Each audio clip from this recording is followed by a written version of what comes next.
Dan pemirsa, siang kali ini kami awali dari informasi terkait kepergian Ibunda Bim Bim Sleng Yvette VCH Sidarta atau Bunda Yvette. Jenazah akan dimakamkan siang ini, sementara itu pelayat terus berdatangan ke rumah duka di Jalan Potlot 3, Pancoran, Jakarta Selatan.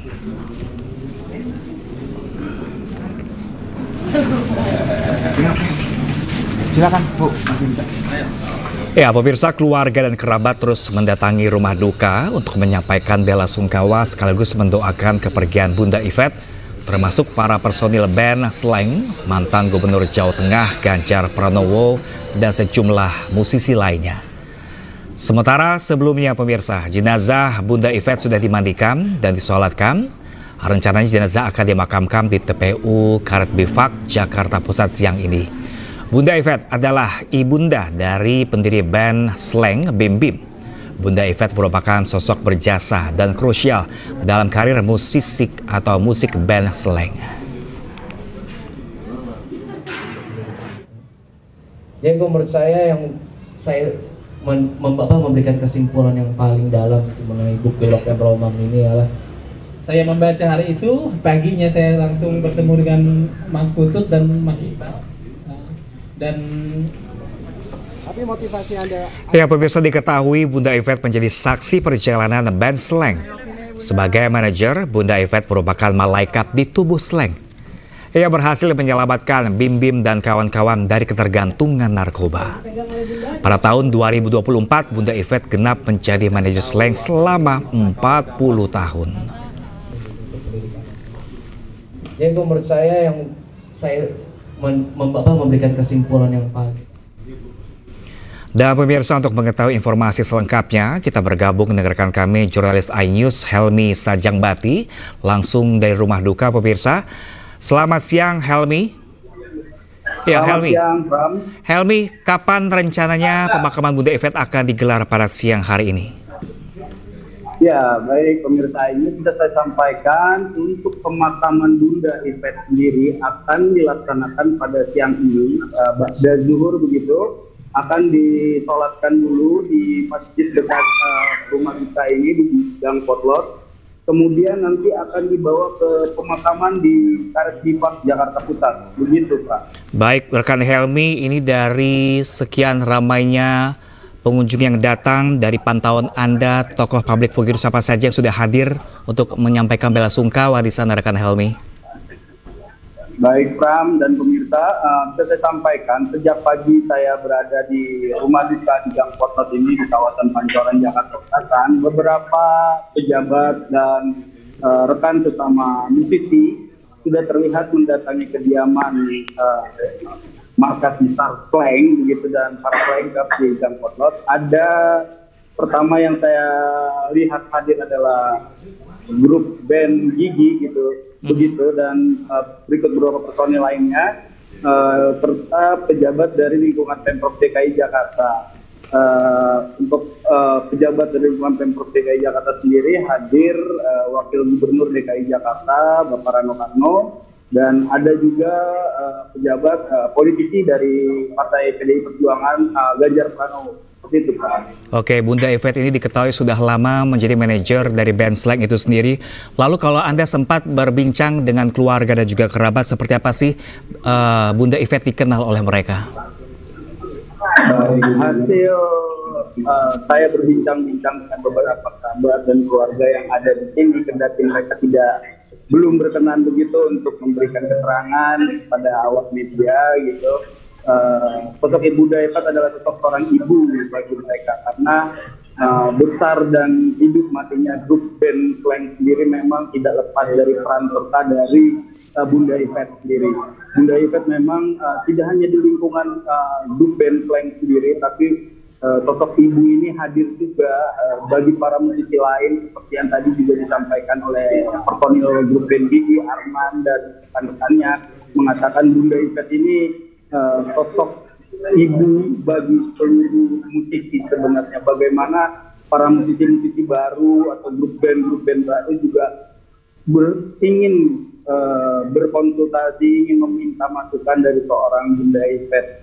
Seperti itu, Pram. Oke, rekan Helmi, ini mengingat penggemar slang atau kita kenal sebagai slankers ini juga sangat banyak sekali. Apakah kalau ada pantauan Anda sudah mulai berdatangan ke rumah duka di sana, rekan Helmi?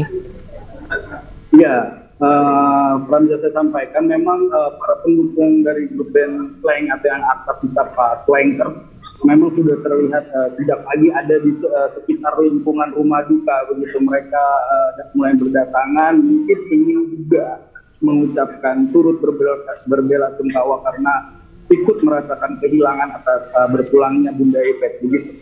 Oke, untuk siang nanti rekan Helmi, apakah nanti ada iringan-iringan khusus untuk mengantarkan almarhum ke pemakaman?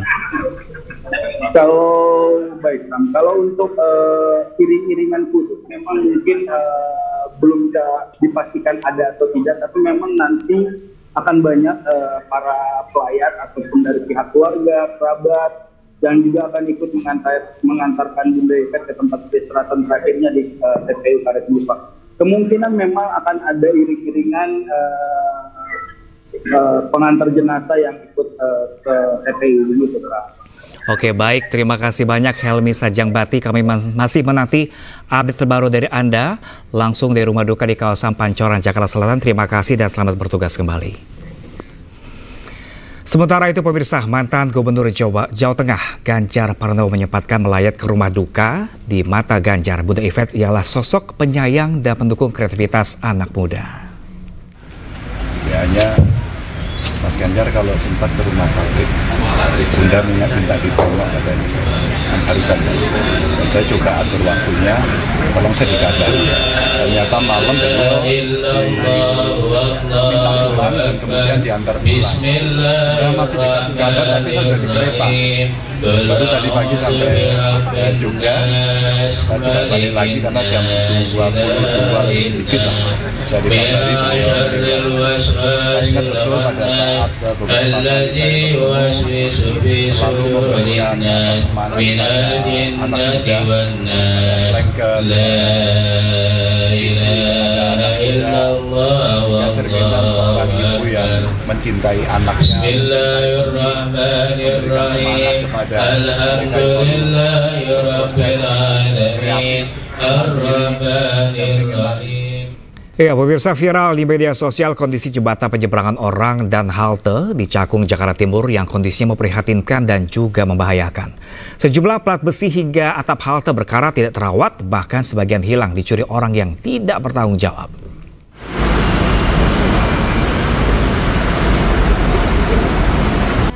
Viral di media sosial, jembatan penyeberangan orang dan halte di kawasan Tipar, Cakung, Jakarta Timur rusak terbengkalai. Sejumlah plat lantai besi hingga atap halte berkarat tidak terawat dan hilang diduga telah dicuri orang tak bertanggung jawab. Meski telah dipasang garis larangan melintas, sejumlah pejalan kaki tetap menyeberang menggunakan jembatan. Warga mengaku enggan menggunakan zebra cross karena rawan kecelakaan. Masalahnya adalah nggak punya alternatif lain, harus lewat situ. Kenapa? Karena JPO 1 sama yang lain tuh jaraknya cukup jauh. Sementara ada zebra cross di sini, agak ngeri juga. Kenapa agak ngeri? Truk-truk banyak banget yang ngebut lewat sini, Mas. Jadi saya harus lewat JPO juga walaupun melipir-melipir gitu.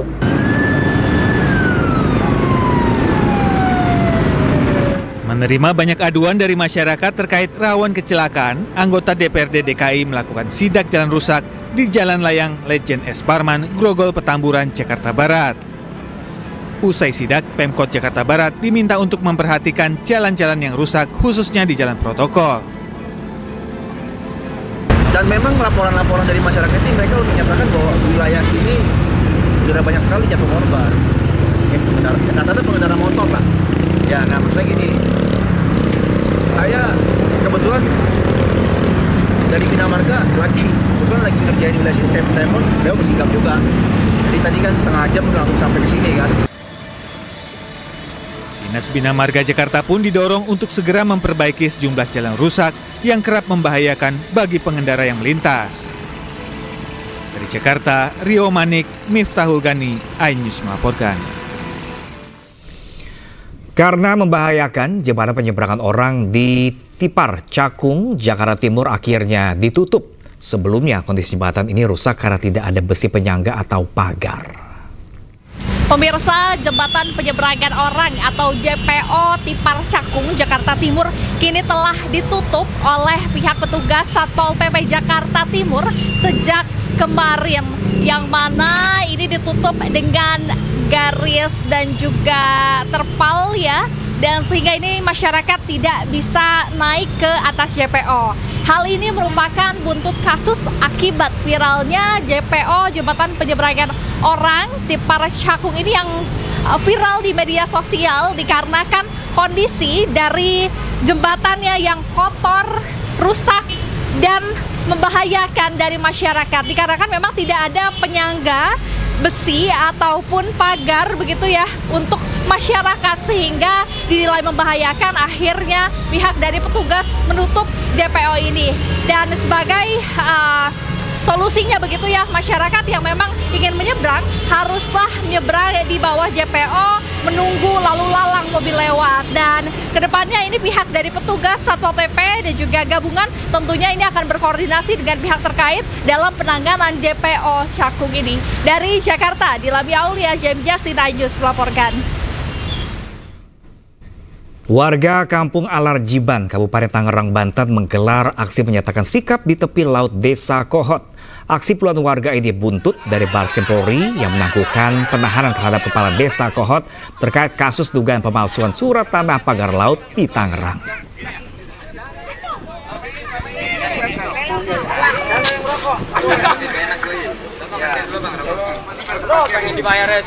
Sambil meneriakan yel-yel, usut tuntas dan lanjutkan, puluhan warga di Kabupaten Tangerang, Banten menggelar aksi di tepi laut.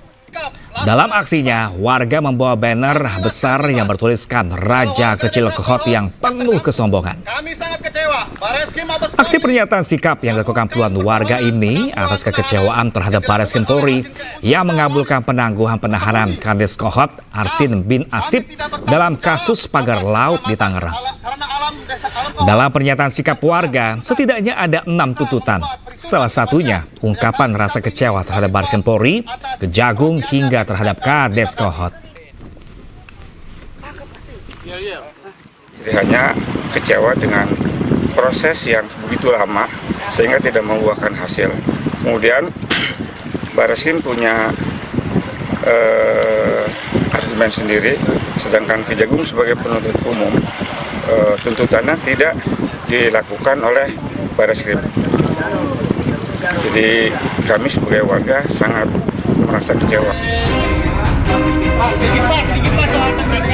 Ya pemirsa, Kepala Desa Kohot Arsin bin Asip bersama dengan 3 orang lain ditahan di Bareskrim pada 24 Februari 2025. 2 bulan berlalu, penyidik Bareskrim menangguhkan penahanan 4 orang ini karena telah habis masa penahanannya dan terbentur pemberkasan di Kejaksaan Agung. Jaksa meminta penyidik menyertakan pasal tindak pidana korupsi, sementara penyidik Polri tetap menganggap kasus ini masuk ranah pidana umum.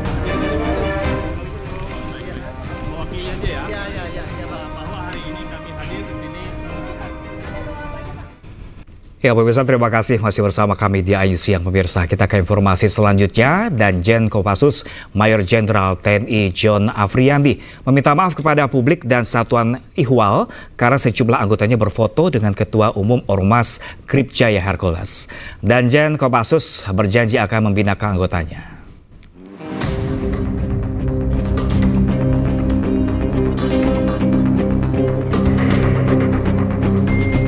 Anggota Kopassus yang berfoto dengan Hercules disebabkan karena ketidaktahuan terhadap perkembangan situasi saat ini. Danjen Kopassus TNI Angkatan Darat, Mayor Jenderal John Afriandi, akan memberikan wawasan lebih banyak kepada anggotanya agar introspeksi diri saat berhubungan dengan masyarakat. Anggota yang berfoto dengan Hercules tidak memikirkan dampak negatif dari tindakan tersebut. Kami mohon maaf, akan tetapi kami yakinkan kami akan melakukan perbaikan. Anggota kami mungkin kurang mendapatkan informasi, sehingga kami akan memperbaiki diri. Sementara belum ada tanggapan dari Mabes TNI terkait adanya anggota Kopassus yang berfoto dengan Hercules. Tim Liputan Ayu News melaporkan. Ya pemirsa, kita beralih ke informasi lain. Banjir menerjang puluhan distrik di Kabupaten Jaya Wijaya, Papua Pegunungan. Banjir ini merupakan bencana terparah yang pernah dialami warga sehingga Pemprov setempat menetapkan status tanggap darurat.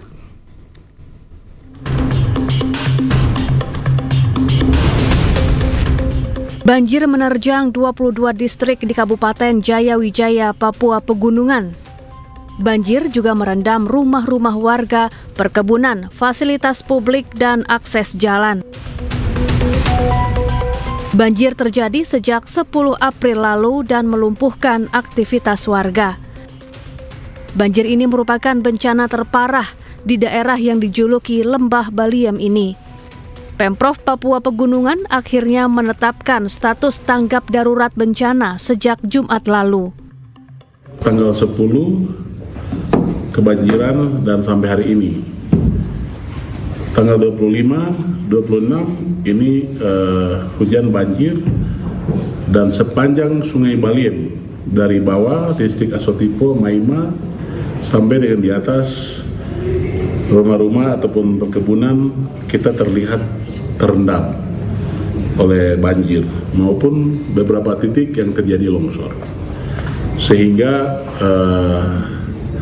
pemerintah daerah Kabupaten Jaya Wijaya segera mengambil langkah mengumpulkan semua toko, beberapa ASN, pimpinan OPD. Kami berkumpul untuk melakukan langkah-langkah ke depan. Menurut Pemda setempat, banjir disebabkan air sungai yang meluap dan drainase yang buruk setelah diguyur hujan ekstrim selama berhari-hari. Warga berharap alam dan lingkungan mereka bisa diselamatkan dan banjir tak lagi datang. Dari Jaya Wijaya, Papua Pegunungan, Chandri Suripati, iNews melaporkan.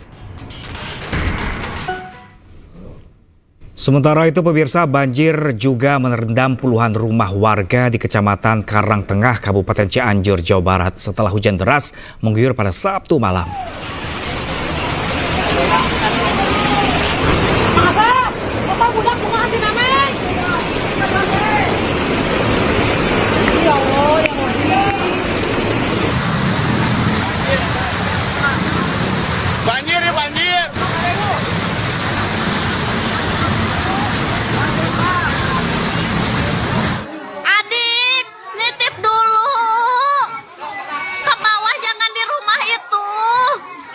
Ya Allah. Allahu Akbar. Ya Allah, sepinggang aku, sepinggang orang dewasa. Ya Allah, astagfirullah. Mobil semua ya Allah hanyut. Ya Allah, Allahu Akbar.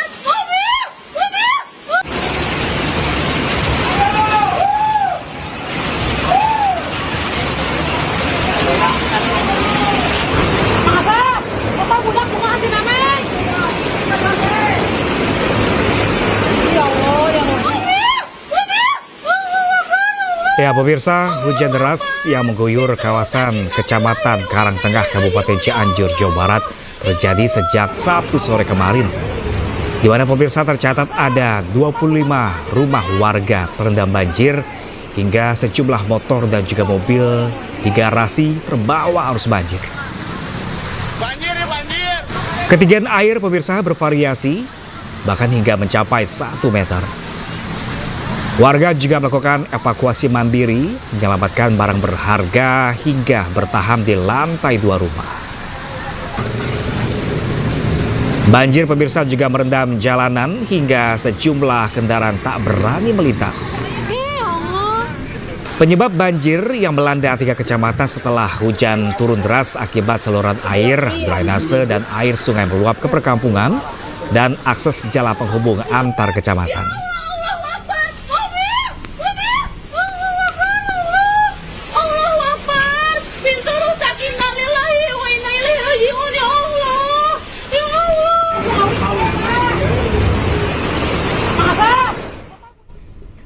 Ya, pemirsa, pasca adanya peristiwa pembakaran 3 mobil polisi di kawasan Harjamukti Cimanggis, Kota Depok, Gubernur Jawa Barat Deddy Mulyadi menyebut negara harus melawan tindakan premanisme. Namun akibat ucapannya tersebut, pimpinan Ormas Grip mengultimatum orang nomor 1 Jawa Barat itu. Bahwa premanisme harus semakin susut bila perlu sampai nol. Pasca adanya peristiwa pembakaran 3 mobil polisi di kawasan Harjamukti Cimanggis, Kota Depok, Gubernur Jawa Barat Deddy Mulyadi menyebut negara harus melawan tindakan premanisme bila perlu sampai nol. Deddy Mulyadi juga telah berpesan kepada warga di lokasi untuk tidak membuat kegaduhan serta harus menjunjung tinggi adat istiadat. Dan dipastikan juga bahwa premanisme harus semakin susut bila perlu sampai nol.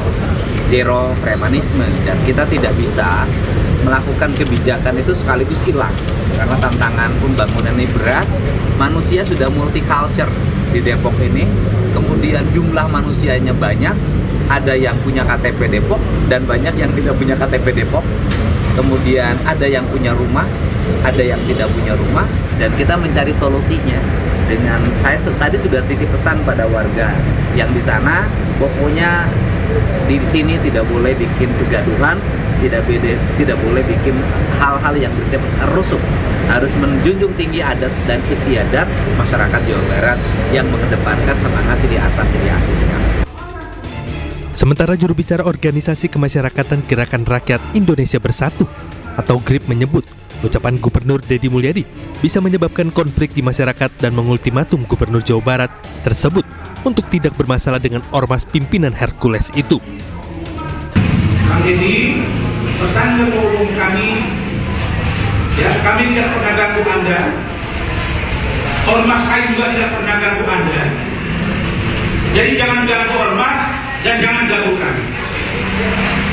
Ini warning, peringatan agar jangan terjadi kekacauan karena Anda penyebab. Kami sudah sampaikan, GRIP ini mandiri. Sejak zaman dulu sudah ada kejahatan. Kalau pribadi melakukan kejahatan, proses secara pribadi. Kalau kelembagaan kami yang salah, proses secara kelembagaan. Tapi kalau Anda juga salah menimbulkan konflik, Anda juga proses. Meski demikian, Deddy Mulyadi juga menyebut dirinya sebagai gubernur hanya melihat dari sisi sosialnya. Selebihnya jika memang ada campur tangan dari ormas tertentu, maka hal tersebut merupakan tugas dari Satuan Tugas Gabungan TNI dan Polri. Dari Depok, Jawa Barat, Iyung Rizky, iNews melaporkan.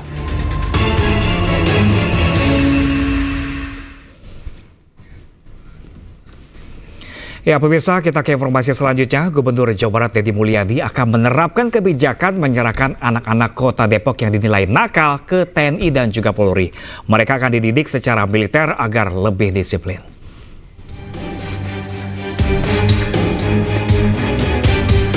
Gubernur Jawa Barat Deddy Mulyadi akan menerapkan kebijakan menyerahkan anak-anak Kota Depok yang dinilai nakal ke TNI dan Polri. Rencananya kebijakan ini akan mulai diterapkan pada Mei 2025.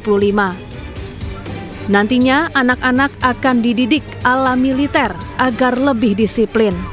Pemprov Jabar akan menyiapkan anggaran selama 6 bulan hingga 1 tahun untuk pembinaan.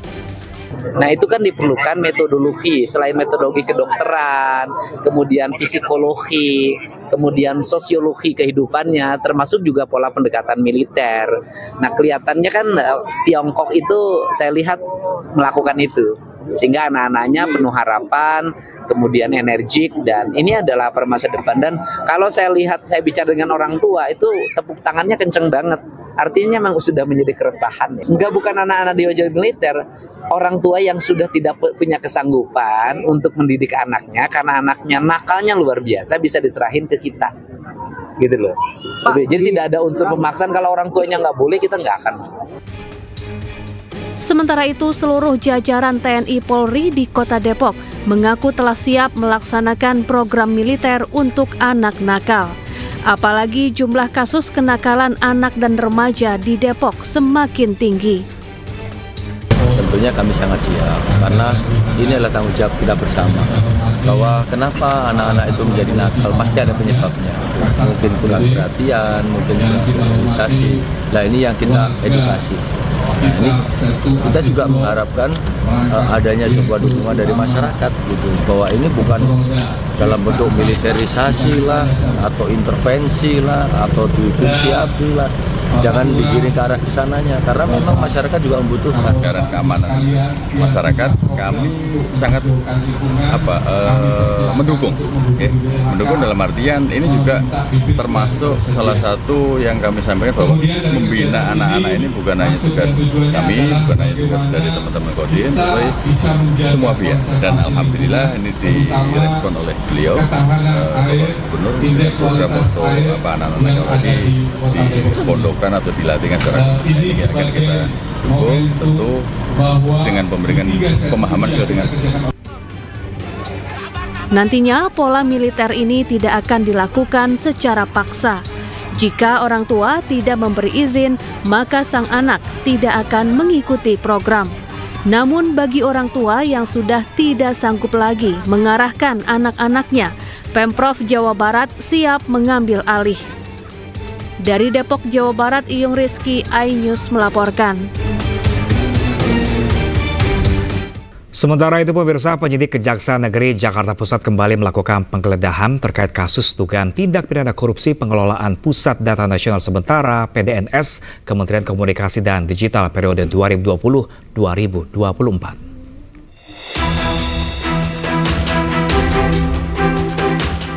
Tim penyidik pada bidang tindak pidana khusus Kejaksaan Negeri Jakarta Pusat kembali melakukan penggeledahan dan penyitaan terkait kasus dugaan tindak pidana korupsi pengadaan barang jasa dan pengelolaan Pusat Data Nasional Sementara atau PDNS pada Kementerian Komunikasi dan Informatika tahun 2020 hingga 2024.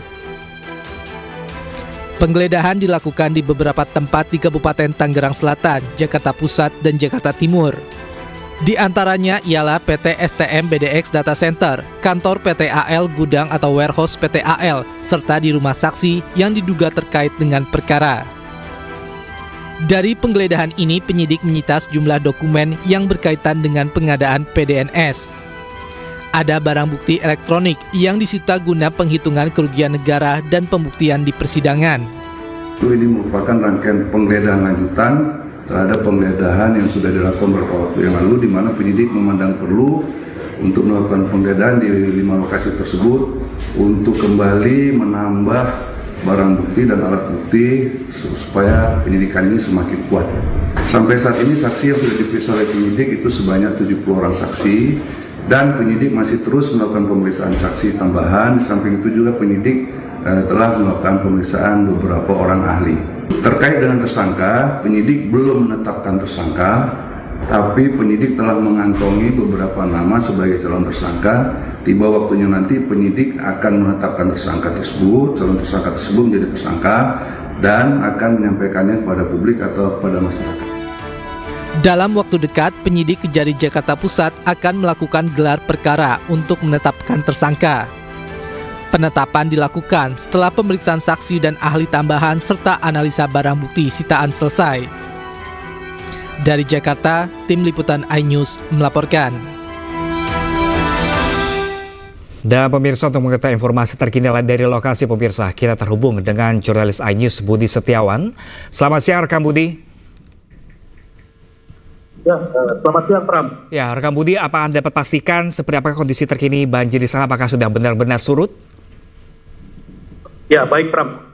Saat ini saya sedang berada di Kampung Puncak Manis, Desa Selajambe, Kecamatan Sukaluyu, Kabupaten Cianjur, yang mana pasca banjir yang menerjang wilayah ini, puluhan rumah yang berada di Kecamatan Sukaluyu ini terendam banjir. Ya, saat ini sejumlah pemilik rumah sudah mulai membersihkan rumahnya masing-masing dari material lumpur ataupun sisa banjir yang terbawa oleh luapan sungai tersebut. Dan saat ini dapat Anda dan pemirsa saksikan juga bahwa di jalan ini masih digenangi oleh lumpur. Bisa Anda dan pemirsa saksikan juga bahwa saat ini kondisi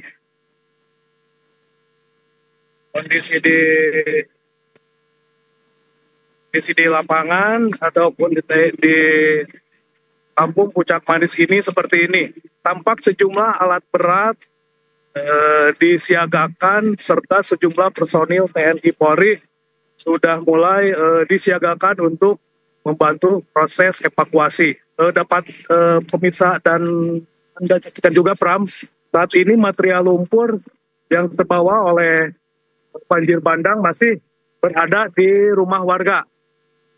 Nah, beginilah kondisinya yang dari pohon ataupun ranting-ranting yang terbawa oleh banjir. Pram. Sejumlah ruas jalan ini masih terendam lumpur dan sejumlah puing-puing di sana. Kalau dari pantauan Anda ini sejumlah kendaraan yang melintas, apakah memang sudah layak untuk dilewati kendaraan di sana? Ya, karena jalan ini merupakan jalan menuju ke kecamatan lain ataupun desa lain. Hingga saat ini lumpur yang tergenang di jalan ini sudah bisa dilewati oleh kendaraan. Namun para pengendara, terutama sepeda motor yang melintas di jalur ini diharapkan untuk berhati-hati karena kondisi jalan berlumpur dan licin sehingga dikhawatirkan terjadinya kecelakaan. Ya, rekan Budi, pasca banjir semalam rekan Budi, seperti apa kondisi warga saat ini? Ya, saat ini kondisi warga sudah mulai membersihkan rumah mereka masing-masing. Terutama material banjir lumpur yang terbawa oleh luapan air sungai. Seperti yang di depan saya ini, sejumlah warga sudah mulai melakukan pembersihan. Seperti itu, Pram. Kalau sejauh ini, rekan Budi, apakah masih ada sejumlah warga yang mengungsi? Ya, hingga saat ini kami belum mendapatkan berapa jumlah korban yang terdampak ataupun rumah secara keseluruhan yang terdampak akibat banjir bandang ini. Hingga saat ini belum ada informasi mengenai posko pengungsi untuk warga yang terdampak banjir ini, Pram. Oke, pasca banjir bandang kemarin yang datang secara tiba-tiba, rekan Budi Setiawan, apakah Anda juga mendapatkan informasi ada korban luka di sana? Ya, hingga saat ini kami juga belum mendapatkan informasi terkait korban luka ataupun korban jiwa akibat banjir bandang ini. Namun bisa dipastikan bahwa ratusan rumah yang terdampak ini terdapat di 4 kecamatan di Kabupaten Cianjur. Namun yang paling parah terdapat di Kecamatan Karangtengah dan Sukaluyu ini tempat saya melaporkan ini, Pram. Ya, dari seluruh desa yang terdampak banjir, artinya semua kondisinya seperti saat ini Anda melaporkan, rekan Budi? Ya, saat ini kondisinya sama seperti yang ada di layar kaca Anda, kondisinya seperti ini, Pram. Kemudian yang mobil yang sempat terbawa arus itu berada di Kecamatan Karangtengah. Oke, rekan Budi, ini mengingat banjirnya cukup besar di sana, rekan Budi, apa yang dibutuhkan warga hingga saat ini? Apakah bantuan sudah mulai masuk ke sana? Ya, hingga saat ini bantuan belum ada dari pihak pemerintah, dari Pemda setempat.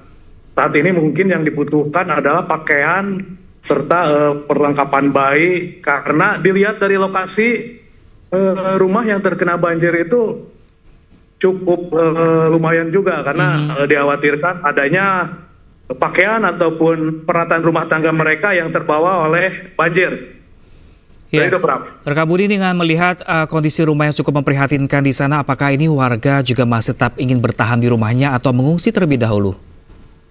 Ya, kemungkinan dilihat dari kondisi rumah yang seperti ini, warga untuk sementara waktu dipastikan akan mengungsi ke tempat sanak saudara ataupun posko yang nantinya akan disediakan oleh pihak pemerintah Kabupaten Cianjur.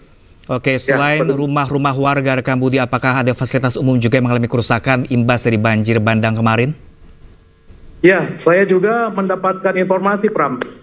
selain rumah, sejumlah infrastruktur seperti jembatan juga tadi saya mendapatkan informasi juga terkena ataupun terimbas dari banjir yang terjadi pada Sabtu malam kemarin tersebut, Pram.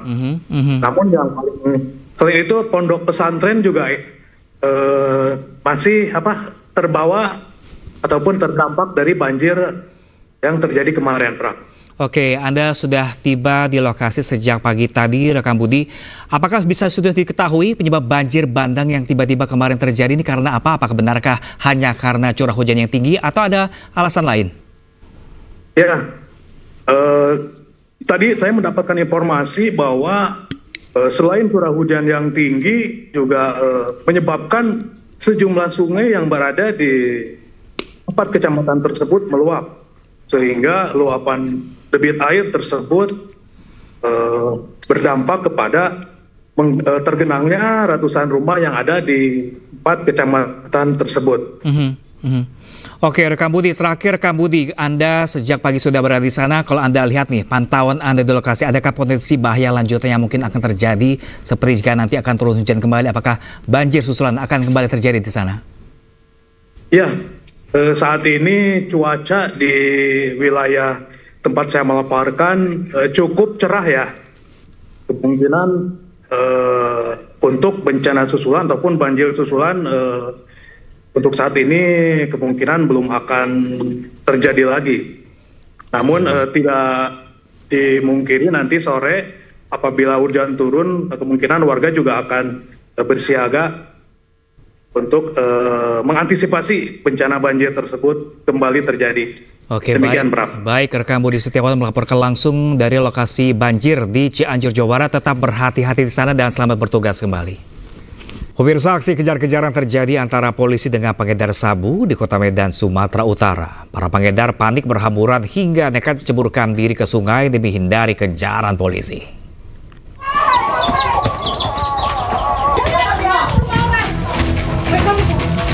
Aksi kejar-kejaran antara polisi dengan pengedar sabu ini terjadi saat penggerebekan narkoba di Jalan Brigjen Katamso, Medan.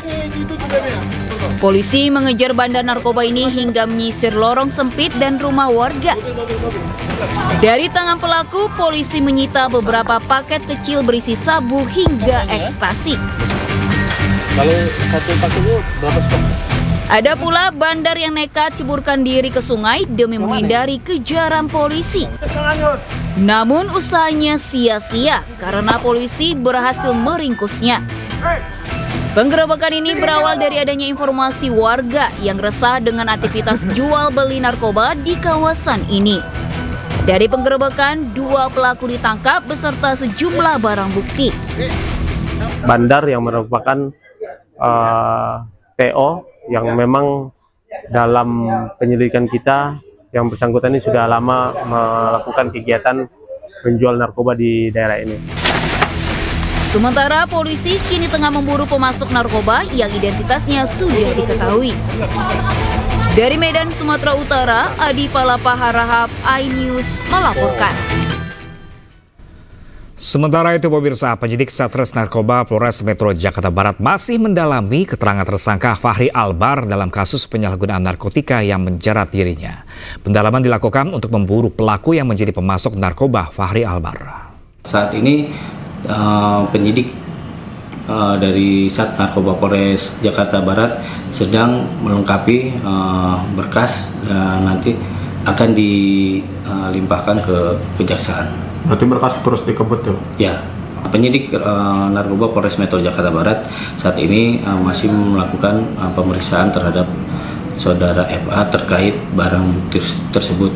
Nanti kalau memang sudah ada titik terang dari keterangan tersebut, kami akan buru pemasok dari barang tersebut. Sebelumnya pemirsa, polisi resmi menetapkan aktor Fahri Albar sebagai tersangka penyalahgunaan narkotika. Fahri mengaku mengonsumsi narkoba karena tekanan beban pekerjaan.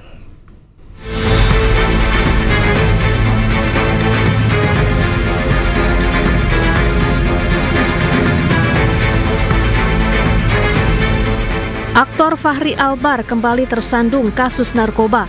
Kali ini ia ditangkap polisi di rumahnya di kawasan Lebak Bulus, Jakarta Selatan Minggu lalu karena kedapatan mengonsumsi narkoba. Saat menggeledah rumah Fahri, petugas menemukan barang bukti beberapa jenis narkoba, yakni sabu, ganja, kokain, dan pil aprazolam. Polisi kemudian menetapkan Fahri sebagai tersangka. Ini merupakan penangkapan Fahri yang ketiga kalinya. Fahri mengaku mengonsumsi narkoba karena tekanan beban pekerjaan. Kemudian juga terhadap saudara FA sudah dilakukan tes urin untuk metamfetamin positif, amfetamin positif, benzodiazepin positif. Pasal yang akan diterapkan kepada tersangka, yang pertama, Undang-Undang Republik Indonesia Nomor 35 Tahun 2009 tentang narkotika. Barang untuk asal barang sedang dalam pendalaman, ini masih upaya dicari oleh tim kami. Untuk alasan penggunaan, ini kebutuhan pribadi untuk menenangkan pikiran dengan menjalani kehidupan dan pekerjaan.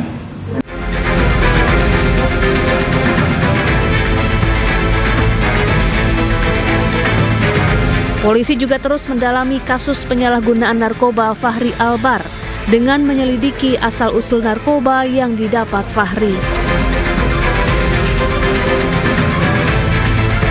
Sebelumnya, Fahri Albar pertama kali terjerat narkoba pada tahun 2007.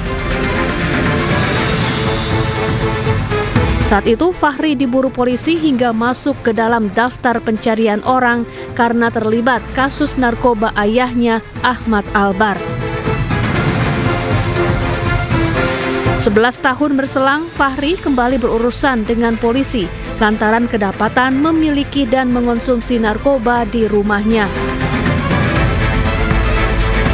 Fahri kemudian menjalani rehabilitasi. Tim Liputan iNews melaporkan. Ya, pemirsa, kita ke informasi selanjutnya, pemirsa. Seorang anggota Dewan Pengawas BPJS Kesehatan RI diduga melakukan pelecehan terhadap seorang wanita di sebuah kamar hotel di Palembang, Sumatera Selatan. Korban telah melapor ke polisi dan berharap ditindaklanjuti.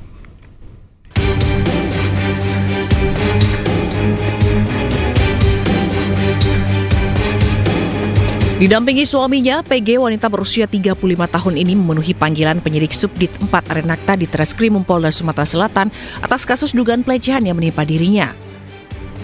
Sebelumnya korban melaporkan SU yang bekerja sebagai Dewan Pengawas BPJS Kesehatan Republik Indonesia ke polisi. Korban mengaku mendapat pelecehan itu di sebuah kamar hotel di Palembang, sementara pelaku ialah paman dari suami korban. Pemenuhan alat bukti, karena kan kita melalui sistem alat bukti kita bawa ke lapor juga gitu. Termasuk CCTV, Pak? Ya, semua kita karena harus ada keterangan dari lapor. Ya, Untuk pelaku nanti belum dipanggil, Pak? Untuk yang lapor terduga. Iya.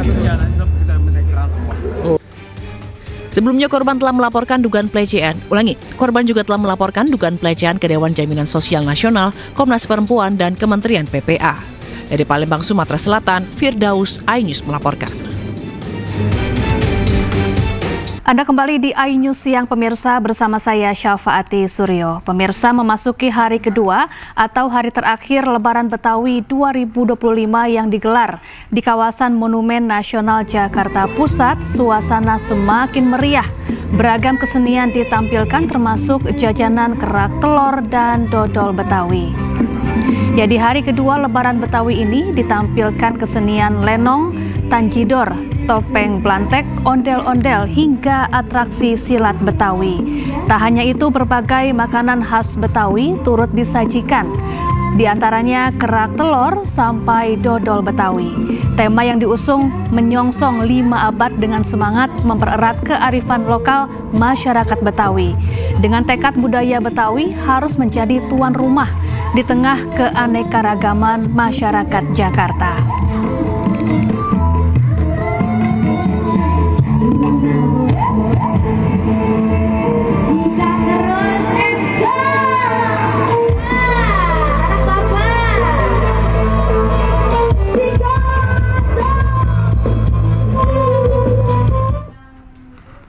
Ya, untuk mengetahui suasana Lebaran Betawi 2025 di Monas, Jakarta, kami sudah terhubung bersama rekan Indra Setiabudi di sana.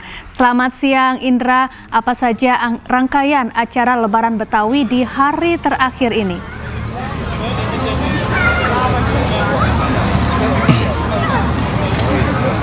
Baik, selamat siang Syafa dan juga pemirsa. Dapat kami informasikan situasi terkini tepatnya di hari kedua ataupun maupun juga hari terakhir dari perayaan Lebaran Betawi 2025 di Monas, Jakarta Pusat terpantau sangat ramai sekali, Syafa dan juga pemirsa. Meskipun sangat terik sekali pada siang hari ini, namun tidak menyurutkan masyarakat untuk berbondong-bondong membawa keluarga untuk menikmati atau berkunjung di Monas ini untuk menyaksikan secara langsung festival budaya yang disajikan di momen Lebaran Betawi 2025 ini.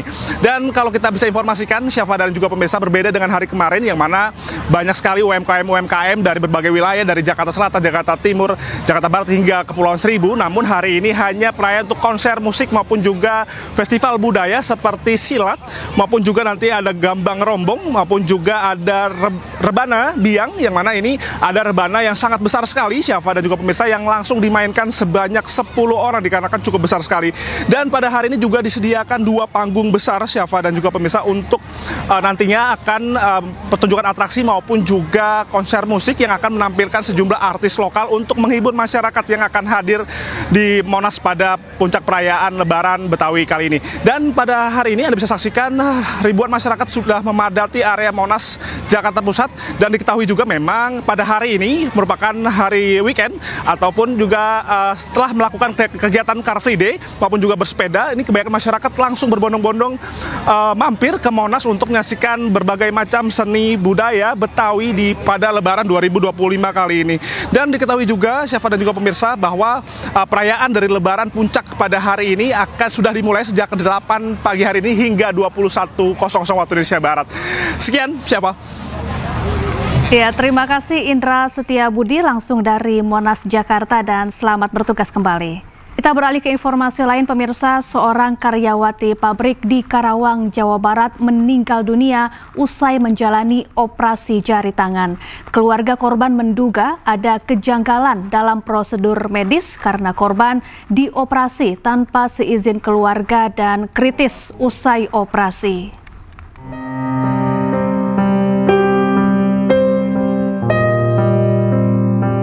Viral di media sosial kisah karyawati pabrik di Karawang, Jawa Barat yang meninggal dunia usai menjalani operasi jari tangan. Peristiwa bermula saat korban Kintan Juniasari yang merupakan karyawati sebuah pabrik terluka di tangannya ketika sedang bekerja Sabtu pekan lalu. Korban kemudian dibawa ke Rumah Sakit Fikri Medika. Menurut keluarga korban, dokter mengoperasi 3 jari tangan korban yang terluka tanpa sepengetahuan pihak keluarga. Usai tersadar dari bius pasca operasi, kondisi korban semakin melemah hingga mengalami pendarahan dan akhirnya meninggal dunia.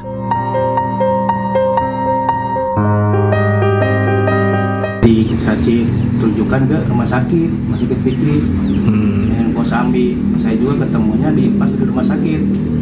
Nanti saya sudah di rumah sakit, udah di IGD, dari pihak perusahaan udah membawa ke rumah sakit untuk penanganan, mungkin ya pengobatan di rumah sakit gitu. Jam 9, sekitar jam 10-an udah diganti perban, diimpus, itu masih di ruang IGD. Kita masih sempat ngobrol bareng, emang kondisi adik saya nggak kenapa-napa. Kalau kondisi dia masih nggak ada sakit apa-apa. Kalau dia dari luka juga sebenarnya nggak ada luka patah atau potong, Pak, nggak ada.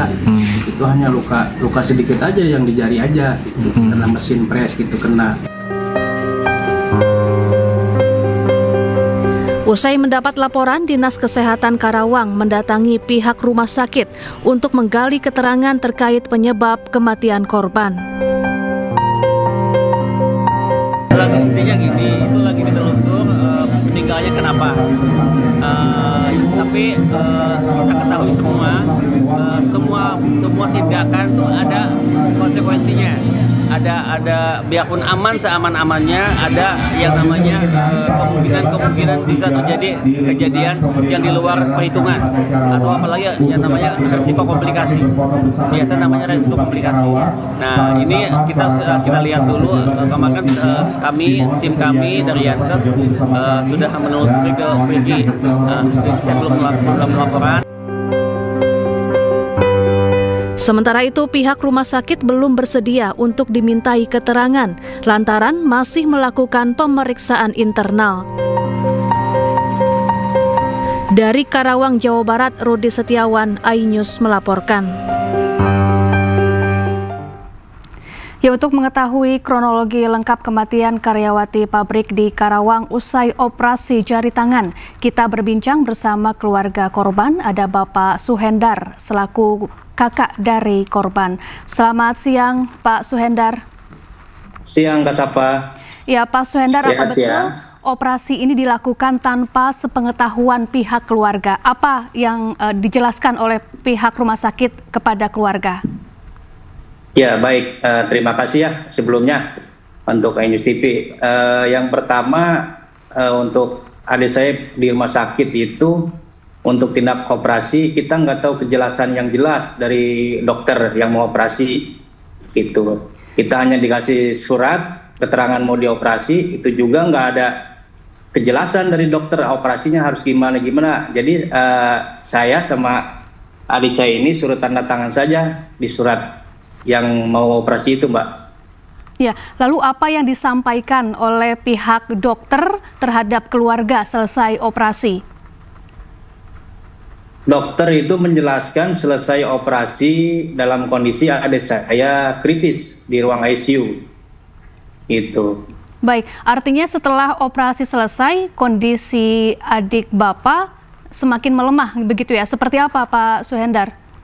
Iya, betul. Setelah selesai operasi, adik saya kondisinya kritis di ruang ICU, bahkan sampai dari hidung itu ngeluarin darah, Mbak. Dari hidung itu.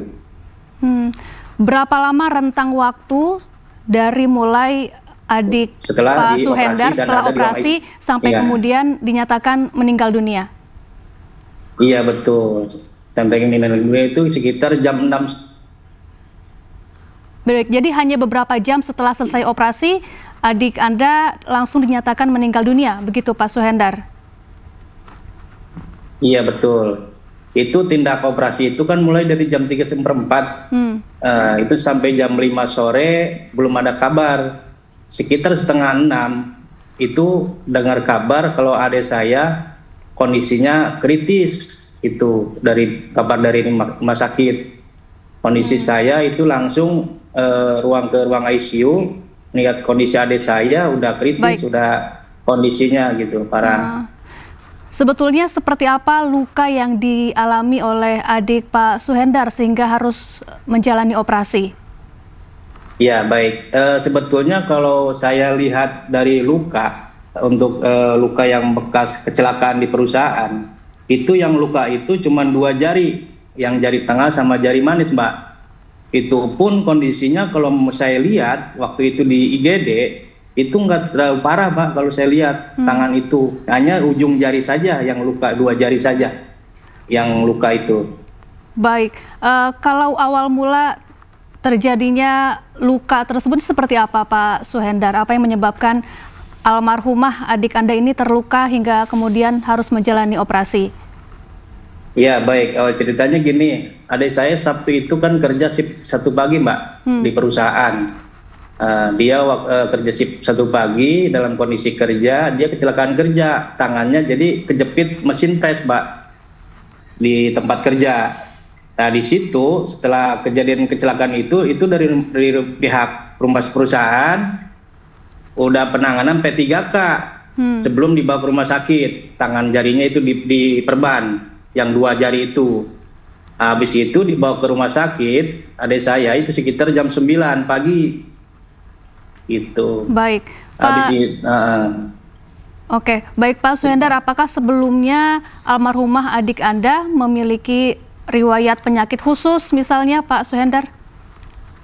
Kalau yang saya tahu, adik saya itu dari dulu nggak punya riwayat sakit, nggak punya penyakit atau apapun. Itu juga waktu kecelakaan kondisi adik saya sehat, Mbak, normal, nggak ada istilahnya dia sampai waktu kecelakaan pingsan atau gimana, itu nggak ada. Baik. Dia kondisi baik, kondisinya sehat, nggak kenapa-napa, istilahnya cuma hanya luka di tangannya aja, di jari aja yang ujungnya aja. Gitu. Baik, terima kasih Pak Suhendar telah bergabung bersama kami di iNews Siang. Semoga bisa segera ada penjelasan dari pihak rumah sakit. Terima kasih.